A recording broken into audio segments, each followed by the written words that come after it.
প্রিয় শিক্ষার্থীরা, আশা করছি সবাই ভালো আছো।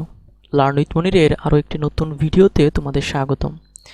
আমি আজকে আলোচনা করব নবম শ্রেণীর ডিজিটাল প্রযুক্তি বইটির শিক্ষণ অভিজ্ঞতা 2 এর সেশন 6 সাইবার অপরাধ সম্পর্কে সচেতনতা ও তথ্যের নিরাপত্তা। এই সেশনটিতে সাইবার অপরাধ ও সচেতনতা বিষয়ক তোমরা একটি নাটক লিখবে এবং সেই নাটকে অভিনয় করবে এবং ভিডিও ধারণ করবে এবং পরবর্তী সেশনে ভিডিও এডিটিং সফটওয়্যারের মাধ্যমে ভিডিওগুলো এডিট করবে। তো চলো, নাটক লেখার জন্য আমাদের কি করতে হবে তা দেখে নেই। এবার তিনটি দলে ভাগ হয়ে কোনো একটি সাইবার অপরাধ ও তার প্রতিকার অথবা সাইবার অপরাধ সম্পর্কে সচেতনতায় তিনটি নাটিকার স্ক্রিপ্ট লিখব।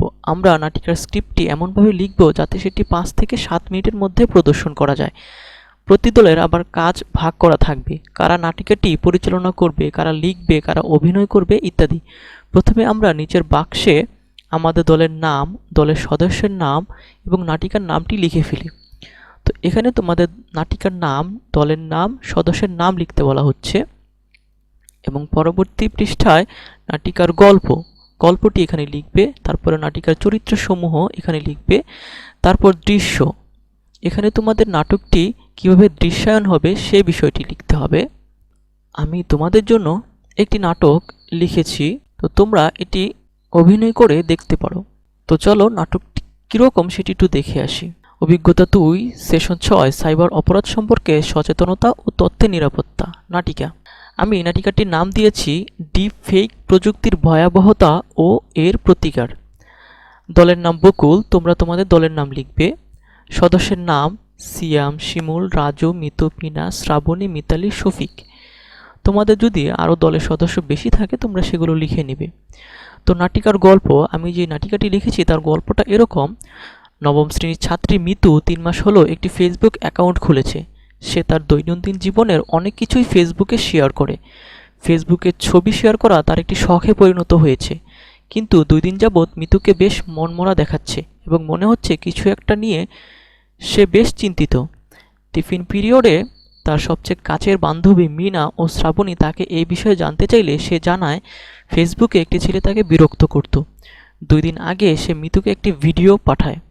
সেখানে মিনা দেখতে পায় ওই ছেলেটির হাত ধরে পার্কে ঘুরে বেড়াচ্ছে। ছেলেটি বলেছে এই ভিডিওটি সে ফেসবুকে ভাইরাল করে দেবে, কিন্তু মিতু ছেলেটিকে কখনো বাস্তবে দেখেইনি। তাহলে কিভাবে এটি সম্ভব? মিনা ও শ্রাবণী ঘটনাটি শুনে বেশ অবাক হলো। তখন শ্রাবণীর মনে পড়ল এই বিষয়ে সিয়াম তাদের সাহায্য করতে পারে, কারণ সে প্রযুক্তির বিষয়ে বেশ পটু।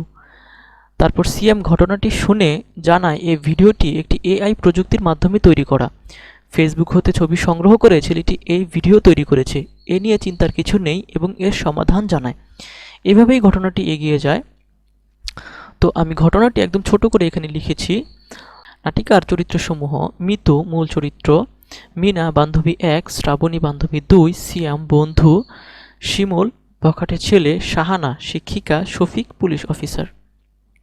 তোমরা প্রয়োজন আরও 2-1টি চরিত্র এখানে সংযোজন করতে পারো। তো এবার নাটকটি কীভাবে দৃশ্যায়ন হবে সেগুলো দেখি। দৃশ্য 1, মিতু টিফিন পিরিয়ডে মাঠের একপাশে বসে আছে। সেখানে তার বন্ধুদের সাথে তার কথোপকথনগুলো এরকম: মিনা: কিরে মিতু, কি করছিস এখানে? মিতু: তেমন কিছু না। শ্রাবণী: তোকে 2 দিন যাবৎ মনমরা দেখাচ্ছে কেন? মিতু: ফেসবুকে একটি ছেলে আমাকে বিরক্ত করতো এবং প্রায়ই দেখা করতে বলতো, কিন্তু আমি পাত্তা দিতাম না। 2 দিন আগে সে আমাকে একটি ভিডিও পাঠায় সেখানে দেখা যাচ্ছে আমি ওই ছেলেটির হাত ধরে পার্কে ঘুরে বেড়াচ্ছি, কিন্তু আমি ছেলেটিকে কখনো বাস্তবে দেখিনি। তাহলে কিভাবে এটি সম্ভব? এবং আবারও দেখা করতে বলে, নয়তো ভিডিওটি ভাইরাল করে দেওয়ার ভয় দেখায়। আমি তাকে না বলে দিই। আজ সকালে সে ফেসবুকে আমাকে ট্যাগ করে ভিডিওটি পোস্ট করেছে। বাবা মা ভিডিওটি দেখলে কি হবে ভেবে খুব ভয় হচ্ছে। মিনা: কি বলিস? এ তো ভয়ানক বিষয়। মিতু: এখন আমি কি করব কিছুই বুঝতে পারছি না। শ্রাবণী: আমার মনে হয় বিষয়টি আমরা সিয়ামের সাথে জানাতে পারি। সে প্রযুক্তি বিষয়ে ভালো জানে, সে যদি কোনো সমাধান দিতে পারে। মিনা: ঠিক বলেছিস, ওই তো সিয়াম। সিয়াম একটু শুনবে? সিয়াম: কি ব্যাপার, আমাকে ডাকছো, কিছু বলবে? মিনা: হ্যাঁ, আমরা একটা সমস্যায় পড়েছি, তুমি কি আমাদের সাহায্য করবে? সিয়াম: কি সমস্যা বলো, যদি পারি অবশ্যই করব। তারপর মিতু সমস্ত ঘটনা খুলে বলল। সিয়াম, বুঝলাম। মিতুকে আমি আগেই বলেছিলাম ফেসবুকে এত বেশি অ্যাক্টিভিটি ভালো না। ছেলেটি একটি এআই প্রযুক্তি ব্যবহার করেছে যার নাম ডিপ ফেক। এর সাহায্যে যে কোনো ভিডিওতে একজনের মুখের জায়গায় আরেকজনের মুখ বসিয়ে দেওয়া যায়, ফলে মনে হবে আসলে ভিডিওটি ওই ব্যক্তিরই। শ্রাবণী, বুঝলাম, কিন্তু এখন এর থেকে রেহাই পাবার উপায় কি? মিতুর বাবা মা ভিডিওটি দেখে ফেলে কী হবে আশা করি বুঝতেই পারছো। সিয়াম, আমরা আসল ভিডিওটি আঙ্কেল আন্টিকে দেখিয়ে বুঝিয়ে বলতে পারি। মিতু, কিন্তু আসল ভিডিওটি আমরা পাবো কোথায়? সিয়াম, অষ্টম শ্রেণীর বইতে ইনভিট সফটওয়্যারের মাধ্যমে কিভাবে প্রকৃত ভিডিও খুঁজে বের করতে হয় তা আমরা পড়েছি, তার সাহায্য নিব। মিতু, আর ফেসবুকে যে ভিডিওটি আপলোড করা হয়েছে তার কি করব? প্রকৃত ভিডিওটি আপলোড করে তুমি একটি পোস্ট করবে যে আগের ভিডিওর মেয়েটি তুমি নও। তার আগে ছেলেটির কিছু একটা ব্যবস্থা করতে হবে। শ্রাবণী, ঠিক বলেছ, কিন্তু কি করব আমরা? সিয়াম, যেহেতু এটি একটি সাইবার ক্রাইম, তাই আমরা নিকটস্থ থানার সাইবার হেল্প ডেস্কের সাহায্য নিতে পারি। এজন্য আমাদের একজন শিক্ষকের সাহায্যের দরকার পড়বে। আমরা আমাদের ডিজিটাল প্রযুক্তি বিষয়ের শাহানা ম্যাম এর সাহায্য নিতে পারি। মিতু, তাহলে চলো শাহানা ম্যামের কাছে যাই। তারপর সকলে মিলে শাহানা ম্যামের কাছে গিয়ে সমস্ত ঘটনা খুলে বলে। শাহানা ম্যাম সব শুনে স্কুলের কম্পিউটার ল্যাবে গিয়ে প্রকৃত ভিডিও বের করে এবং মিতুর ফেসবুক আইডিতে ঢুকে তাদের মেসেজের কিছু স্ক্রিনশট নেয় প্রমাণ হিসেবে। ছেলেটির প্রোফাইল থেকে ছেলেটির বিস্তারিত তথ্যও নিয়ে নেয়। তারপর নিকটস্থ থানায় সাইবার ক্রাইম হেল্প ডেস্কে একটি অভিযোগ দাখিল করেন। পরদিন সকালে পুলিশ অভিযুক্ত ছেলেটিকে গ্রেফতার করে নিয়ে আসে। এবার দৃশ্য 2। শাহানা ম্যাম, ধন্যবাদ পুলিশ অফিসার, এটা তো আমাদের কর্তব্য। তবে আপনার স্কুলের বাচ্চারা খুবই বুদ্ধিমান, তাদের বুদ্ধির প্রশংসা করতে হয়।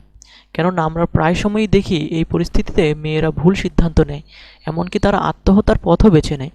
কিন্তু তারা যদি একটি সাহসী সিদ্ধান্ত নেয় তাহলে প্রকৃত দোষীরা সাজা পায় এবং ভবিষ্যতে অপরাধীরা এ ধরনের অপরাধ করতে সাহস পায় না। শাহানা ম্যাম, হ্যাঁ, আপনি ঠিকই বলেছেন, ওরা সঠিক সময়ে সঠিক সিদ্ধান্ত নিতে পেরেছে। আর অপরাধীরা যেমন প্রযুক্তিকে ব্যবহার করে অপরাধ করে, তেমনি এই প্রযুক্তিকে ব্যবহার করেই সেই অপরাধীকে ধরা যায় এবং এর প্রতিরোধও করা যায়। বাচ্চারা সেই কাজটি যথাযথ করতে পেরেছে। তো এই ছিল আমার লেখা নাটিকাটি। তোমরা যদি এটিকে আরও দীর্ঘায়িত করতে চাও সেক্ষেত্রে তোমরা করতে পারো। পরবর্তী সেশন 7 ও 8-এ আমরা আমাদের এই নাটকটি কিভাবে ভিডিও এডিটিং সফটওয়্যারের মাধ্যমে এডিট করতে পারি সে বিষয়ে জানবো। সে পর্যন্ত সবাই ভালো থাকো। যারা এখনও চ্যানেলটি সাবস্ক্রাইব করনি তারা খুব দ্রুত সাবস্ক্রাইব করে নাও। ভিডিওটি শেষ পর্যন্ত দেখার জন্য ধন্যবাদ।